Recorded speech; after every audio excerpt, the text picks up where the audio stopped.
नमस्ते। स्वागत है आपका हमारे कार्यक्रम बेबाक विद आशुतोष झा में। देखिए, कई बार क्या होता है कि आप चलते चलते एक दोराहे पर पहुंच जाते हैं। आपकी समझ में नहीं आता कि इस रास्ते जाएं या उस रास्ते जाएं। थोड़ी दूर आप एक रास्ते पे बढ़ते हैं और फिर आपको एहसास होता है कि नहीं, ये सही रास्ता नहीं। आप वापस लौटते हैं, दूसरे रास्ते पर चलते हैं और एक मंजिल तक पहुंचते हैं। लेकिन आप अगर चौराहे पे खड़े हो जाएं, तब क्या?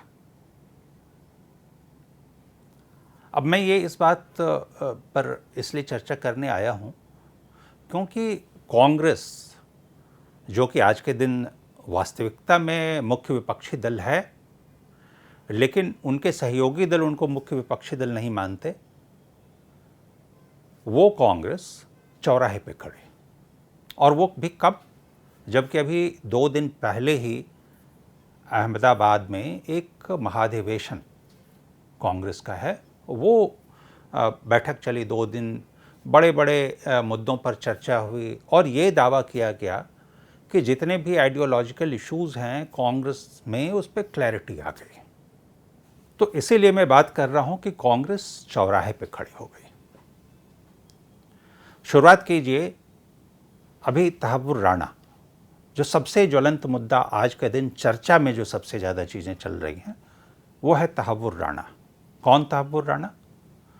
वो तहव्वुर राणा जो मुंबई हमले में 26/11 अटैक का मास्टरमाइंड था। अब देखिए कैसे कांग्रेस चौराहे पे खड़ी। एक बयान आता है चिदंबरम का, जो एक समय में गृह मंत्री भी थे, कि कांग्रेस की ओर से जो कोशिश की गई थी उसके प्रत्यर्पण की, वो आज सफल हो रही है। यानी एक तरीके से ये बताने की कोशिश हो रही है कि इस गवर्नमेंट का क्या मतलब है, जो कुछ किया हमने किया, श्रेय लेने की कोशिश हो रही है। हालांकि उसका बीजेपी ने जवाब दिया है अलग तरीके से, मैं उस मुद्दे पर नहीं जाता हूं।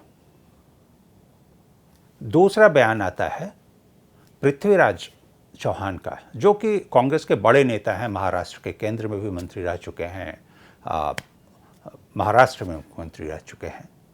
उनका बयान आता है, वो भी कब?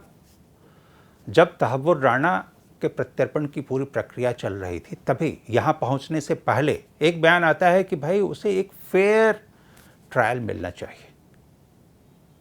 एक आतंकी जिसने मुंबई में सैकड़ों लोगों की जाने के पीछे जो एक मास्टरमाइंड था, उसको लेकर बयान आता है कि इसे फेयर ट्रायल, यानी कहीं ना कहीं एक नरमी सी आपको दिखेगी इस बयान में। और ये बयान जब उनका आता है तो कांग्रेस के नेता भी हैं, चकित हैं कि आखिर उन्होंने ऐसी बात क्यों कर दी। एक बयान आता है कन्हैया कुमार का, जो कि आज के दिन बिहार में राहुल गांधी के सबसे करीबी बने हुए हैं। वो एक तरीके से बोलते हैं, अरे यार इग्नोर करो इन मुद्दों को, तहव्वुर राणा आ गया तो क्या होता है। अब ये एक मुद्दा है, मैं इसलिए बात कर रहा हूं कि ये मुद्दा है नेशनलिज्म से जुड़ा हुआ। आप पिछले लगातार 10 साल से आप इलेक्शन को अगर देखें तो इश्यूज नेशनलिज्म के आसपास घूम रहे हैं। भाजपा नेशनलिज्म के इशू को सबसे बड़ा मुद्दा मानती है, राष्ट्रवाद, और उसे तोड़ने में ही कांग्रेस लगातार असफल हो रही है। और उसी क्रम में जब 370 की बात आई थी, तब भी कांग्रेस जो है सो एक तरीके से विपक्ष में खड़ी थी और ऐसा लग रहा था कि कांग्रेस जम्मू कश्मीर के पूरी तरीके से भारत के इसमें संविधान के साथ मर्ज होने के इसमें विरोध कर रही है।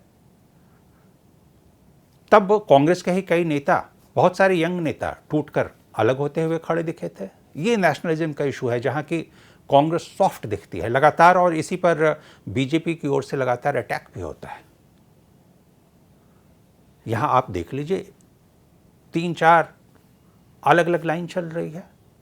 सेंट्रल लीडर की बात मैं कर रहा हूं तो मैं बोल रहा हूं, सीधे सीधे नाम लेते हुए बोल रहा हूं, मल्लिकार्जुन खड़गे जो अध्यक्ष हैं, राहुल गांधी जो डिफैक्टो अध्यक्ष हैं। मैं बहुत बेबाकी से बोलता हूं, मैं इसलिए बोल रहा हूं डिफैक्टो अध्यक्ष हैं, लोकसभा में नेता प्रतिपक्ष तो हैं ही, क्योंकि आखिरी बात वही मानी जाती है जो राहुल गांधी बोल देते हैं, तो डिफैक्टो अध्यक्ष हैं। सोनिया गांधी, इनकी ओर से अभी कोई बयान नहीं आया। अब ये देखिए 4 लाइन, आप क्यों नहीं आ रहा है? आखिर एक क्लैरिटी रखने में, या अगर आप सचमुच में मानते हैं कि नहीं कांग्रेस इस मुद्दे पर खड़ी है, तो आपको तो कन्हैया कुमार को भी बोलना चाहिए था कि भाई तुम इस तरीके से टालने वाले मुद्दे पे क्यों बात कर रहे हो? तुम्हें मोदी गवर्नमेंट को क्रेडिट देना हो नहीं देना हो, खुद लेना हो, एक बात तो बोलो। आखिर जो चिदम्बरम ने सामने रखी बात, वो तो बोलते, क्यों टाल गए? या पृथ्वीराज चौहान ने ऐसी बात क्यों की? तो ये चौराहा, मैं इसी चौराहे की बात कर रहा हूं। देखिए अभी अहमदाबाद में यही बात हुई थी कि, और एक मैसेज देने की कोशिश हुई कि कांग्रेस ने सारे आइडियोलॉजिकल इश्यूज पे क्लैरिटी आ गई है, अब कोई दुविधा नहीं है कहीं। और मुद्दे क्या गिनाए गए? मुद्दे गिनाए गए कास्ट सेंसस, मुद्दे गिनाए गए वक्फ। मैं वक्फ की अलग से बात करूंगा आपसे कि वक्फ में भी अभी तक क्लैरिटी नहीं है, कांग्रेस दोराहे पे खड़ी है। पहले वक्फ की ही बात कर लेते हैं। कांग्रेस ने सदन में वक्फ का विरोध किया, बाकी विपक्षी दलों ने भी विरोध किया, और हालांकि उसको लेकर के अलग सवाल खड़े हुए कि वक्फ जैसे इशू पे राहुल गांधी क्यों नहीं बोले, प्रियंका गांधी क्यों नहीं बोली? अगर कास्ट सेंसस पे राहुल गांधी बोल सकते हैं तो वक्फ पे क्यों नहीं बोले? ऐसे कई इश्यूज। लेकिन वो दूसरा मुद्दा है कि पार्टी किसे चुनती है कि सदन में कौन बोले, वो एक अलग इशू है। कांग्रेस ने ऐलान किया कि कांग्रेस वक्फ के खिलाफ कोर्ट जाएगी। आज तक कांग्रेस नहीं गई है। कांग्रेस के एक एमपी जरूर गए हैं, कांग्रेस नहीं गई। आरजेडी की ओर से भी बात हुई थी, समाजवादी पार्टी की ओर से भी गए थे, उसके कुछ सदस्य कोर्ट में गए, पार्टी नहीं गई। अब ये इसको थोड़ा सा जोड़ने की कोशिश कीजिए कि पृथ्वीराज चौहान ने जो बात कही, फेयर ट्रायल मिलने की जो बात कही, और फिर यहां आप जोड़िए वक्फ को लेकर के, यहां दुविधा देखिए आप। एक तरफ तो कहीं ना कहीं मैसेज देने की कोशिश हो रही होगी, शायद क्या है नहीं है वो कांग्रेस को क्लैरिटी लानी पड़ेगी, इस चौराहे से कांग्रेस को निकलना ही पड़ेगा। दूसरी तरफ वक्फ विरोध है, तो पार्टी क्यों नहीं जा पा रही है अब तक?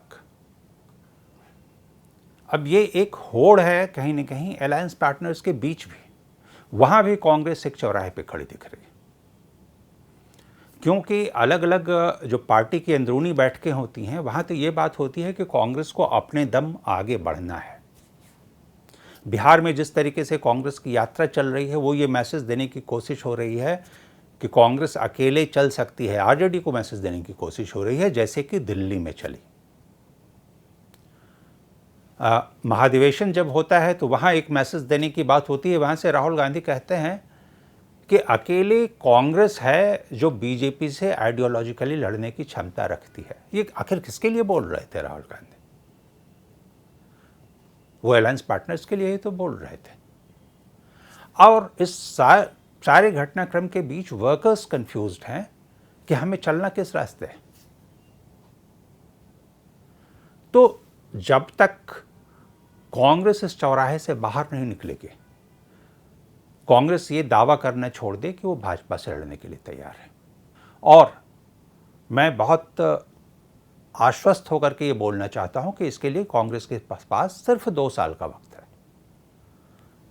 वेस्ट बंगाल, तमिलनाडु, केरल और पंजाब, ये इलेक्शन यानी 27 तक कांग्रेस अगर इस चौराहे से बाहर निकलती है, इस असमंजस से बाहर निकलती है कि अलायंस पार्टनर्स को उसे कितनी दूरी पर रखना है, कितने नज़दीक लाना है, आइडियोलॉजिकल मुद्दे, खास तौर से राष्ट्रवाद से जुड़े मुद्दे पर वह भाजपा से सचमुच में लड़ाई लड़ने के लिए तैयार है या नहीं, क्लैरिटी के साथ, तब तक कांग्रेस के लिए राह बहुत मुश्किल रहेगी। आप हमारे साथ जुड़े, इसके लिए बहुत बहुत धन्यवाद।